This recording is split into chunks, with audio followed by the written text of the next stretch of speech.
Cheguei com mais uma aula redondinha de literatura. E na aula de hoje vamos conversar sobre a obra do Bruxo do Cosme Velho. Cosme Velho porque é o bairro onde nosso autor vivia. E bruxo porque dizem aí as más línguas que ele queimava papéis em um caldeirão para encontrar inspiração. E eu estou falando dele, Machado de Assis e seu conto Casa Velha.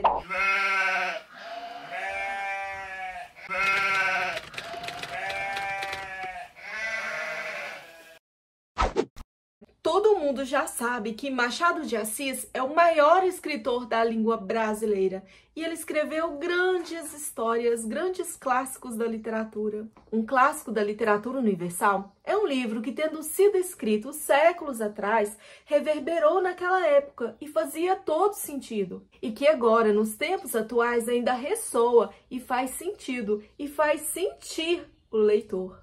Machado é acima de escolas literárias, é acima de qualquer obra. Estamos falando de um autor que tem a tríade realista. Memórias Póstumas de Brás Cubas inaugura o realismo no Brasil. Depois nós temos Dom Casmurro e Quincas Borba. Mas o que nós temos que estar atentos é que Machado de Assis, ele é fora de qualquer padrões e características do realismo tradicional. Inclusive, é um autor que, vivendo o realismo, conseguia criticar o próprio realismo. É que os livros do Machado estão recheados de ironia e de críticas ao darwinismo social. Só anos depois, os naturalistas vieram reproduzir essa ideia. Compreende? É o naturalismo dentro do realismo muito antes da escola literária naturalista existir. É fora do tempo, é um autor que não tem estilo de época, mas tem estilo de autor. É o jeito machadiano de ver o mundo. É isso que faz dele o maior escritor da língua brasileira. Vamos falar da língua brasileira para não dar a impressão de língua portuguesa de Portugal, que temos também grandes escritores como essa de Queiroz, na mesma época de Machado de Assis. Mas mesmo com essa de Queiroz nativa, que também é um grande nome, sem dúvida, Machado de Assis supere muito na prosa. Ao longo do tempo, o escritor foi embranquecido nas imagens. Isso porque ele escrevia em folhetins, ou seja, ele escrevia para uma elite branca. É preciso dizer que o maior escritor da língua brasileira era negro. Isso é importante porque são as origens do escritor. Machado é escritor do seu tempo, século XIX, e do seu país, um Brasil escravocrata. Casa Velha é um texto escrito em 1885 e aqui nós estávamos no auge da abolição,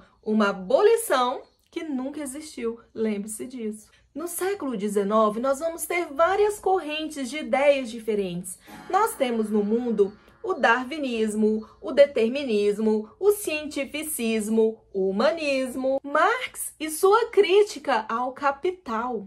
O Machado de Assis consumiu todas essas ideias, porque ele era um leitor voraz, autodidata e sem contar que era poliglota, então sabia falar vários idiomas diferentes e línguas mortas, como latim. Para você ter uma ideia, Machado de Assis leu Victor Hugo, Dostoiévski, Dickens, quando não existia traduções na língua portuguesa. Ele leu na língua original e trouxe essas ideias aqui para os seus livros no Brasil. Sem contar que a tradução de Edgar Allan Poe, O Corvo, é dele. Casa Velha é uma novela, porque é um texto pequeno demais para ser um romance e grande demais para ser um conto. Então, entre o conto e o romance, nós temos a novela. E é importante lembrar que esse é um resumo bem claro, é um esboço dos livros que viriam a seguir, como, por exemplo, Dom Casmurro. Mas, para entender os textos de Machado de Assis, é importante nós lembrarmos das chaves de leitura para ler Machado de Assis, que são ironia, digressão e intertextualidade. Intertextualidade é porque os livros do Machado de Assis são cheios de citações de outros autores de outros livros, ou seja, ele bebia ideias dessas fontes e trazia abrasileirando tudo ao seu pensamento, à sua maneira. Em Casa Velha, eu tenho uma ironia na linguagem. Eu tenho um personagem, o Cônego, que quando vai consultar a biblioteca junto com o Félix, ele pega um dos livros na estante e começa a dizer: olha, que livro importante! Este livro é um livro clássico, é um livro erudito, ou seja, ele queria mostrar para o Félix que ele tinha conhecimento sobre o assunto. E ele ainda diz: será que esta é ou não é uma edição censurada? Porque alguns livros tiveram páginas arrancadas. Então ele pega o livro, analisa e diz: oh, essa não é a obra censurada, mas não leia este livro, jovem, porque este livro não é muito bom para essa. Então ele dá uma aula de literatura para o Félix. E onde está a ironia? É que o livro citado aqui em Casa Velha, que o próprio Cônego segura em mãos, este livro é um livro que foi praticamente abolido da Igreja Católica, porque é um livro escandaloso. Trata-se de um certo romance, de um escândalo entre o padre e um jovem. Tá aí a ironia. A verdade é que nessa novela de Casa Velha, o Machado de Assis detona de todos os modos a Igreja Católica. Faz uma crítica ferrenha. E temos a ironia no discurso, porque o próprio título do texto, Casa Velha, o próprio ambiente e também o final dessa novela é puro suco da ironia. Então aqui eu já deixo um alerta de spoiler, porque essa é uma aula de literatura. E o intuito dessa aula é adentrar em todo o livro, no conhecimento e tudo o que há por trás dessa história. Então se você não leu o texto ainda e tem problemas com spoiler, eu peço que pare agora e retorne esse vídeo depois de já ter lido o livro. Onde mais encontramos ironia no discurso? Na personagem Dona Antônia. Dona Antônia que pensou o seguinte: vou inventar uma história para sair bem na fita, e ela acabou descobrindo o que ela não precisava descobrir. Resumo da história: tentou se dar bem e descobriu que era corna. E por que ela fez isso? Porque ela queria preservar os velhos valores machistas do marido. Uma Casa Velha. Esse livro é uma novela. Então, era um entretenimento da época e foi escrito para folhetins. Então, nós vamos ter capítulos curtos e cada capítulo termina num gancho. Esse gancho é propício para prender o leitor. Então, o leitor começava a ler essa história, comprava a revista ou jornal da época. E aí, quando terminava o capítulo, ele queria saber o que ia acontecer no capítulo anterior. Se hoje nós temos as telenovelas, era aqui que começou as primeiras novelas, os primeiros seriados. E é importante lembrar que essa história saía a cada 15 dias. Mesmo sendo uma novela curtinha, um texto curtinho, o autor ainda conseguiu colocar digressão aqui dentro. Isso porque, lembra das 3 chaves machadianas? É o estilo do autor, o jeito do autor escrever. A novela contém intertextualidade, porque o autor lança ideia de outros autores para compor novas ideias. Isso significa que o intertexto em Machado de Assis não é simplesmente uma cópia, mas é uma conversa entre ele, as suas ideias próprias e as ideias do outro autor que ele cita no texto.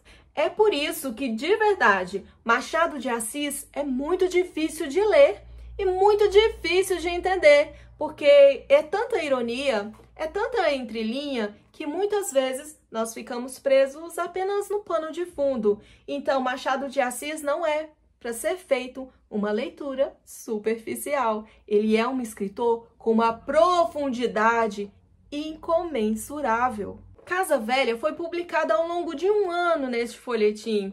Isso foi bom, porque enquanto o autor escrevia, ele ganhava dinheiro. E depois que terminava o folhetim, ele podia reunir todas aquelas páginas, juntar em formato de livro e ainda vender o livro. Então, o escritor ganhava 2 vezes, enquanto produzia e depois que o trabalho já estava feito.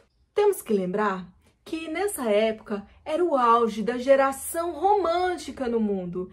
E toda geração romântica, nós temos um herói. E um herói nacional, alguém que existiu de verdade para espelhar esse romantismo em cada lugar do mundo. E quem era o herói no Brasil? Napoleão? Ah, não! Isso aí é lá em Os Miseráveis, foi na França. Alexandre, não, isso foi lá em Guerra e Paz, lá na Rússia. Oh, meu Deus, então quem era o herói nacional? Alguém chuta? Independência ou morte? Diga ao povo que fico. Ele mesmo, Dom Pedro I, era o herói romântico do Brasil. É por isso que Dom Pedro é o grande motivo para o cônego ir até a Casa Velha pesquisar documentos. Então aqui nós estamos tendo uma transição do romantismo para o realismo. Lembrando que quem é o precursor do realismo no Brasil? Machado de Assis. Então o motivo para que essa história comece é que o cônego, ele vai até a casa de um dos ex-ministros de Dom Pedro I para poder ter acesso a alguns documentos para começar uma pesquisa para escrever uma nova história da primeira regência brasileira. Além de criticar a religião, Machado de Assis está criticando as ideias românticas e também a política do Brasil. Casa Velha é uma fofoca política de um Brasil que ainda é instável. É que Dom Pedro, ele dividia opiniões, assim como Bonaparte, lá nos Miseráveis de Victor Hugo. Lembra a imagem nos seus livros de história do Dom Pedro romantizado em cima do seu cavalo nas margens do Ipiranga? E sabemos que aquele grito nas margens do Ipiranga em cima daquele cavalo nunca aconteceu na história de verdade do país. Então nós temos um herói nacional, porque na mesma época da regência de Dom Pedro, nós tivemos a abolição da escravatura, nós tivemos a lei do ventre livre, nós tivemos os prenúncios da Inconfidência Mineira, e todas as datas mais importantes do Brasil foram durante a regência de Dom Pedro I. Só que o Dom Pedro I, ele tinha moral duvidosa, ele tinha várias amantes. Ele era filho legítimo do Brasil, mas também era filho do colonizador. E do colonizador que ele lutava para libertar o país. Ele estava ali numa briga contra o próprio pai, Dom João. Vem comigo analisar a primeira página do livro. Aqui está o que contava há muitos anos um velho cônego da Capela Imperial. Essa é a primeira frase do livro. Então o livro começa em terceira pessoa. Aqui está o que contava há muitos anos. E depois vai mudar para a primeira pessoa, porque quem vai contar o restante da história é a voz do cônego. Essa jogada de mestre do Machado faz com que o narrador dessa história não seja um narrador tão confiável assim. É como se alguém contasse uma grande fofoca da corte e dissesse: olha, eu estou contando essa história aqui para você, mas quem contou primeiro foi um padre que não mente, um homem idôneo. Olha, então aconteceu de verdade, viu? Eu não tô mentindo, porque foi um padre que me contou. Olha que maravilhoso esse recurso. Claro que a gente confia na história, porque se foi um padre que contou, então só pode ser verdade. De novo, porque padres são de moral idônea e não mente. Mas ao mesmo tempo nós temos uma dúvida, peraí, isso é um disse-me-disse, porque alguém está recontando essa história. Quem é que está recontando essa história? Quem conta um conto, aumenta um ponto. Então, eu não sei quem é a moral de quem está me contando isso em terceira pessoa. E isso só vai aparecer na primeira frase do texto. Então, aqui, quando dizem que o livro é narrado em primeira pessoa, tem duas pessoas narrando esse texto aqui. Uma terceira pessoa contando a história que o padre contou em primeira pessoa. Então, já começou tudo errado, não é? Mas, afinal de contas, que cônego é esse? Como eu sei que essa pessoa não está mentindo? Que esse narrador de terceira pessoa não vai contar o nome do cônego. Então, tipo assim, eu te conto a história, mas não te conto com quem é que se passou. Esse cônego, eu sei que ele não é qualquer cônegozinho de qualquer capelinha, não. Ele é um cônego da Capela Imperial. Isso traz confiabilidade no texto. A Capela Imperial é a igreja de Nossa Senhora do Monte do Carmo, que foi construída na segunda metade do século XVIII. Ela foi designada por Dom João VI a Capela Real Portuguesa. Então, nós temos um padre português, um padre da elite, da grande capela, é por isso que ele é confiável. Olha aí Machado de Assis criticando a elite. Seguindo, não desejo ao meu maior inimigo o que me aconteceu no mês de abril de 1839. Então aqui Machado de Assis citou uma data no tempo e espaço. Isso significa que o momento histórico do texto foi pouco tempo depois da independência do Brasil. A independência do Brasil ocorreu em 1822, então já estava na memória popular, já estava nos resquícios das pessoas daquela época. Então a gente tinha Dom Pedro como um herói, aquele que trouxe a independência do Brasil, formou um novo país, não era mais colônia de Portugal.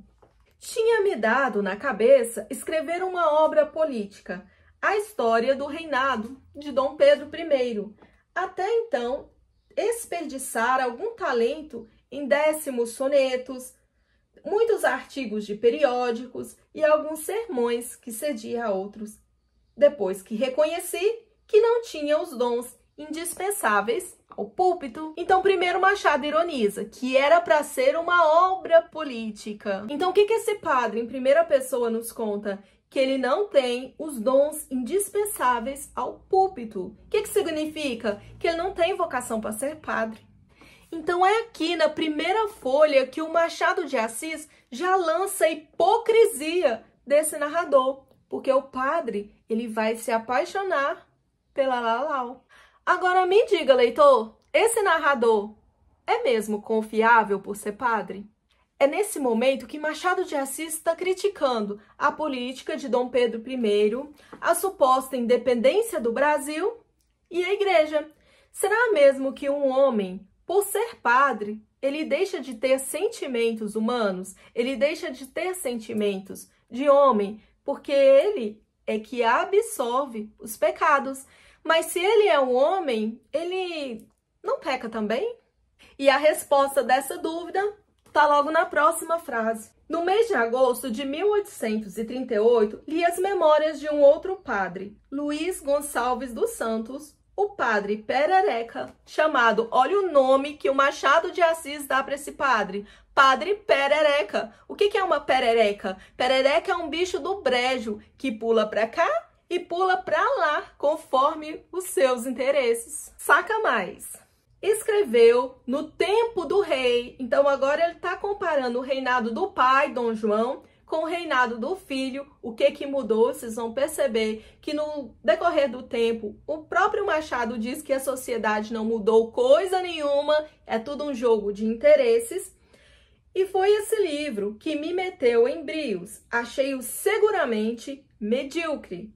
E quis mostrar que um membro da igreja brasileira podia fazer coisa melhor. Ou seja, agora a igreja já é brasileira, porque na época do Perereca, a igreja era portuguesa, mas aí veio a independência do Brasil e a igreja se tornou brasileira. Então, o padre brasileiro é melhor do que o padre português, entende? Aqui mais um pecado do padre. Além da luxúria, ele não serve para ser padre, ele não tem vocação nenhuma, ele ainda tem orgulho e vaidade. Opa, mas esses não são alguns dos pecados capitais? São. Vou escrever um livro para mostrar que eu sou melhor do que o padre Perereca. Olha o tamanho da zoação de Machado de Assis. Escreveu do tempo do rei. Então é aqui que o Machado de Assis ele vai desenvolver um pano de fundo, essa história da Casa Velha, para expressar as suas ideias a respeito da sociedade do século XIX e da política. Ele está criticando o governo político de Dom Pedro I, sim. Então nós já sabemos o que está por trás do texto, então podemos fazer uma leitura mais profunda, não podemos? Na página 20, quando o padre ele recebe acesso através do padre Mascarenhas para poder ver os documentos da biblioteca da casa da viúva, da dona Antônia, que é viúva do primeiro-ministro, quando ele chega e pede a ela se ele pode, se ele tem permissão de estudar na biblioteca da família, de remexer os papéis do ministro, a dona Antônia, o que ela faz? ela preserva a memória do marido como se o marido ainda estivesse vivo. Então, mesmo ela tendo pleno poderes de governar agora, de ser a matriarca, de colocar a voz dela, não, ela preserva valores ultrapassados. Então, sempre tem uma sociedade patriarcal, um homem, mesmo que falecido, que ela sempre coloca acima dela mesma. Então, por isso a Dona Antônia diz: ai, padre, senhor cônego, eu não entendo muito de política, isso era coisa para o meu marido, ou seja, política é coisa de homens, política não é para mulheres. Mas, ao mesmo tempo, o Machado de Assis nos conta que ela mesma, a Dona Antônia, todo o tempo, para preservar a família e o status social, ela faz política. Ele responde para ela assim. Página 20. Tudo pode ser política, minha senhora. Uma anedota, um dito, qualquer coisa de nada pode valer muito. Então, o foco do texto não está no romance. Este não é um romance, porque os personagens estão fazendo o quê? Política. Faz sentido agora? Este não é um livro bobinho, quanto muitos leitores superficiais disseram em muitas resenhas. Esse é um livro profundo. Vem, bora continuar essa aula de literatura. Então, nós temos a personagem Dona Antônia, onde todas as relações sociais são mediadas pelos interesses dela. Ela pensa em todos como um meio para conseguir algo. Então, nós podemos chamar isso de diplomacia, networking ou até mesmo de antiética. E daí, um belo dia, o padre estava lá na biblioteca fazendo as suas pesquisas, ela chega como quem não quer nada e vai logo oferecendo ao padre a boceta do marido. A boceta que cheira a rapé, suas cabecinhas sujas. E é que naquela época existia uma pequena bolsinha, pequenininha, de couro, que chamavam-se de boceta. E essa bolsinha se colocava a rapé, porque as pessoas naquela época tinham o costume de cheirar a rapé. Então ela vai oferecer essa bolsinha, que é uma bolsinha muito cara, da época do Império. Então nós temos aqui um objeto histórico, vamos dizer assim, de valor histórico. Lembrando que o marido dela era ministro, um dos mais importantes de Dom Pedro I. Então ela dá isso para ele. Hoje essas bocetas estão no museu. Ai, meu Deus, eu só tô me complicando. Enfim, vocês entenderam? É um gesto bonito para dizer suborno. E o que ela quer em troca? Ela quer que o padre leve o filho dela, o Félix, para a Europa. E ela vai custear tudo, todas as pesquisas que o padre fizer lá.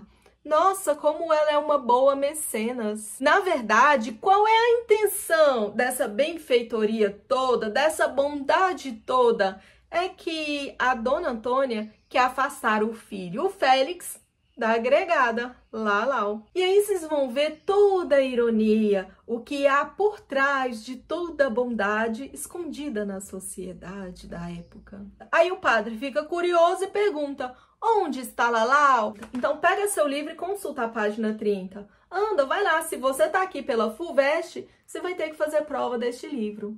Realmente era uma criatura adorável, espigadinha, não mais de 17 anos. E aqui eu nem vou comentar a idade de que a menina era de menor. Dotada de um par de olhos, como nunca mais vi outros, claros e vivos, rindo muito por eles. Agora desce mais um pouquinho no texto. Depois que ele descreve ela, descreve pormenores dos olhos, os sorrisos, ou seja, ele reparou a menina inteira, de corpo inteiro, porque ele viu que ela era uma criatura espigadinha, ela não tinha muitas carnes, vamos dizer assim. Ela era uma menina de 17 anos, gente. Vamos frisar aqui? Olha lá, mais embaixo, mais embaixo. Acho que combinou perfeitamente essa expressão. Não acho do momento um modo melhor de traduzir a sensação que essa menina produziu em mim. Tá clareando agora? Contemplei-a alguns instantes com infinito prazer. Fiei-me do caráter de padre para saborear toda a espiritualidade daquele rosto comprido e fresco, talhado com graça como o resto da pessoa. Ou seja, ele aproveitou que ele era padre para poder ficar observando ela, analisando a menina de corpo inteiro e desejando ela. Vocês estão entendendo a coisa? Então o padre, ele descreve claramente a atração que ele sentiu por aquela Lalau, por aquela menina de 17 anos. Vamos ficar bem claro, de novo. E ele se aproveita do cargo de padre para ficar junto dela, para ficar pegando na mão dela, para ficar encostando nela e ainda dá desculpas cristãs para contar isso, ou para ele mesmo, essa historinha que ele inventou para a própria cabeça dele, ou para o leitor. Então, ele começa a comparar ela com os anjos. Ele diz que ela é linda porque ela tem a inocência dos anjos, né? Não porque ela é de menor, e que ela tem atitudes infantis, de criança, lógico. Então, assim, ele conta absurdos aqui. Então, ele é um escritor velado. Então, a gente vai ver aqui um pouco da ironia que ele utiliza lá com o Bentinho e Dom Casmurro. Por isso que esse livro é um esboço realista das próximas obras que virão depois. Volta lá agora e lê a página inteira, depois que você já pegou essa chavinha. E aí, que quando ele termina esse raciocínio, ele vai fazer uma intertextualidade. Ele vai citar Santo Agostinho na frase amor no improbatur. Quem conhece a biografia de Santo Agostinho sabe que Santo Agostinho, antes de ser santo, ele era um homem carnal, ele era um homem impulsivo. No popular, ele era vida louca, antes dele ser canonizado. Aí o padre se coloca aqui como um santo do pau oco, do tipo, eu não tenho vocação para ser padre, assim como Santo Agostinho, mas eu posso me esforçar para que no futuro eu possa ser também um santo canonizado. Nossa, mas que padre humilde! E aí esse padre está contando essa história e dizendo o que para o leitor? Que Deus ama Lalau e que ela é inocente como uma criatura, um anjo divino. Só que como ele é intermediário entre Deus e as pessoas que servem a religião, então ele também ama Lalau. Olha a ironia, se na primeira sentença lá em cima da página, o cônego nos conta que ama a Lalau como mulher, ele desejou ela como mulher, ela fez ele sentir algumas coisinhas quando ele viu a garotinha de 17 anos. Lalau é uma agregada. Nos livros de Machado de Assis, nós vamos ver comumente a figura do agregado. Então, esse é um grito político do autor. É a tutela de alguém com dinheiro sobre alguém sem dinheiro. Olha a ironia, é o mesmo que não pagar o direito doméstico, o direito trabalhista de alguém e dizer que esse alguém é quase da família. Então, Lalau era querida da família de Dona Antônia, porque foi uma menina que ficou ali pela casa, porque ela era filha da empregada. Então, a Lalau cresceu junto com o Félix, eles eram crianças nessa época. No popular, o que aconteceu foi, eu, Dona Antônia, me encargo dos estudos da menina, porque colégio naquela época não era gratuito, e vulgo, esses colégios eram dos padres, né? Então, eu arco os estudos da menina, só não registro você como empregada e não lhe pago os direitos trabalhistas, porque vocês são quase da família. Entende? Eu não assumo você como funcionário para não pagar seus direitos. Então, Lalau é como se fosse da família, mas para casar com meu filho não serve. Ela tem que casar com uma pessoa do mesmo nível social dela, porque Lalau é filha da empregada. Ela precisa casar com o filho do cocheiro, que é do mesmo nível dela. Félix, o mocinho, ele era filho de ministro, filho da Casa Grande. Aqui o Machado de Assis cutucando o sistema escravocrata do Brasil, filho da Casa Grande. Aí o padre vai conversar com o Félix. O Félix diz que ama a mocinha, só que ele não pode enfrentar a mãe. Por quê? Porque posição social e amor são coisas diferentes. Dinheiro é dinheiro e amor é amor. Então o Félix admite isso. E por que o mocinho admite isso? Porque ele quer seguir a mesma carreira política do pai. É um jogo de interesses. Será que uma agregada, ela seria apresentável para ser uma primeira dama na sociedade? Então o livro é totalmente político, porque esse é um jogo de interesses. Até o padre, que quer ajudar o casalzinho a ficar junto, também faz isso por interesse, porque ele quer se livrar da tentação de estar apaixonado por uma mulher, pela Lalau, ou melhor, por uma de menor. A Dona Antônia, ela inventa uma mentira para sustentar os seus interesses. Ela diz para o padre que Lalau e Félix, eles são irmãos. Então aqui ela sai bonita na fita, como benfeitora, por pagar os estudos de Lalau. E ó, eles não podem ficar juntos, não é porque eu queira, mas é porque eles são irmãos. Então assim, ela prefere baixar, se humilhar, para ter título de corna, para não perder o status social. Só que quando ela é confrontada, amor e orgulho se misturam. Aí a Dona Antônia, pressionada pelo padre e ferida no seu orgulho, ela não tem outro recurso. Para manter a imagem dela de benfeitora, de mulher idônea, cristã e boa, ela resolve consentir no casamento entre Lalau e Félix. Só que aí, o orgulho de Lalau fala mais alto. Ela diz: vocês humilharam a memória da minha mãe, vocês me humilharam, vocês desonraram a história da minha família. A minha mãe era alguém que eu mais amava no mundo. Ou seja, a história já tinha acontecido primeiro, nos tempos do reinado de Dom João, o marido de Dona Antônia, se apaixonando por uma agregada, e tiveram um anjinho, um filho com ela, e essa criança morreu. Então a Dona Antônia suspeitava que Lalau fosse filha dele, mas na verdade não era filha nenhuma.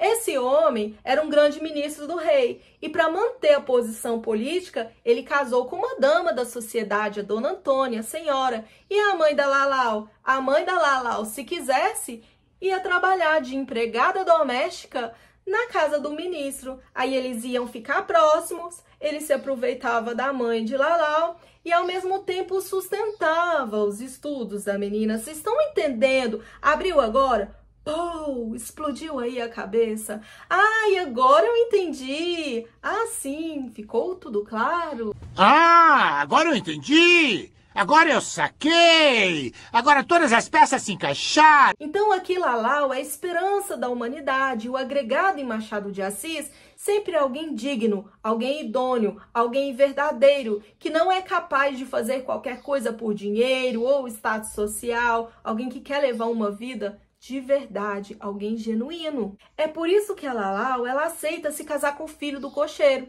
Ela preferiu o filho do cocheiro, que não tinha dinheiro nem status social, do que casar com o filho do ministro, aquele de família mentirosa e que era capaz de qualquer coisa para se manter em alto nível. O que o Félix faz? Ele casa com a Sinhazinha. A Sinhazinha, Sinhá era o nome dado à senhora de escravos. Então, ele se casou com uma cópia da mãe para ir morar numa casa grande, para manter uma família tradicional de casa grande. Enfim, pobre casou com pobre e rico casou com rico. Vai na página 86, a última frase do texto que é tão impactante quanto a primeira. Se ele e Lalau foram felizes, não sei, mas foram honestos e basta. Honestos com quem? Honestos com a classe social que pertenciam. O agregado, a Lalau, é digna, verdadeira. A família de Dona Antônia, não. Lalau é uma agregada. Ela representa o povo. E o povo é digno. A família de políticos, não. A casa, para Machado de Assis, em todos os livros, em toda a obra machadiana, é um símbolo. A casa significa cada um de nós, é a nossa cabeça, é a nossa mente, que muitas vezes está recheada de velhos conceitos, de velhas crenças. Então são tempos passados, por isso é uma casa velha. Essa família morava numa casa velha, ou seja, tinha uma estrutura social ultrapassada dos tempos do rei. O próprio nome do livro é uma crítica.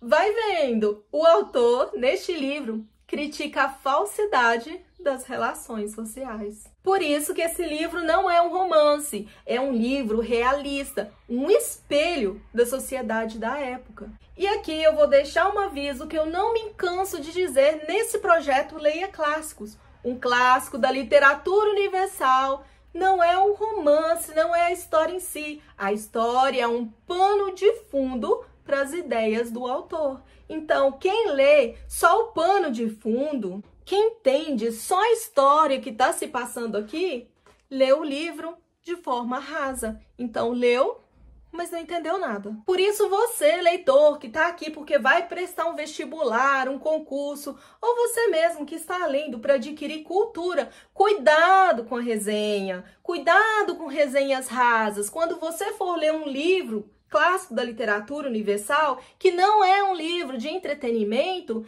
então procure aulas de literatura para você entender o livro com profundidade, o que realmente o autor está falando nesse texto. Clássicos da literatura universal são livros para estudar e não para ler por prazer ou por entretenimento, ok? Então vamos entender que Casa Velha é um livro político das relações sociais para manter o jogo de interesses de uma sociedade com ideias antigas. Então aqui o Machado de Assis nos conta que esse jogo de interesse existe para manter uma estrutura social antiga, um livro político, onde o pobre é sempre pobre e o rico é sempre rico. E não importa quanto de educação o pobre tenha, ele sempre será pobre. Porque o pobre é sempre pobre e o rico é sempre rico e cada um que fica em seu lugar. Porque o pobre nunca se ascende socialmente,